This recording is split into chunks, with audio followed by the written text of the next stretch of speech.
So the other day, someone called in saying their desktop shortcut disappeared and they needed help getting it back. So in this video, I'm going to go over how to do that in Windows 11. If you don't have Windows 11, you should still be able to follow these steps as the principles are the same. For this example, let's try and create a new desktop shortcut for Adobe Premiere Pro. First, I'm going to delete it. Now that it's deleted, let's get it back. First, either go to the search bar below on your taskbar, or click the Start button and use the search bar at the top. You can also just click on the All button and see if the program you were looking for appears there. Most likely you'll see your program, as it lists them all here in alphabetical order. Once you find your program, right-click, click More, then Open File Location.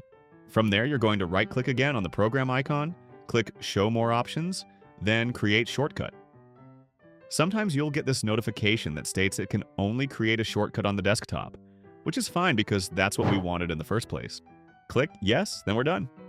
Sometimes it won't automatically create a desktop shortcut, in which case you'll just drag and drop the duplicate icon from the folder to the desktop.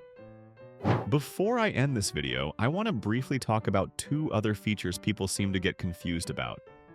So you'll notice there are two other options when right-clicking on your program. One says Pin to Taskbar and the other says Pin to Start. The taskbar is the row of icons at the bottom of your screen. As you can see, we have Premiere Pro already pinned here for quick access. Pin to Start means you create a shortcut to the program in the Start menu, which you can access simply by clicking the Start button on the taskbar. You can remove unwanted shortcuts by simply unpinning them to make room for more important ones. And that concludes this video. Be sure to like, comment, and subscribe if this video helped you out. We'll see you on the next one.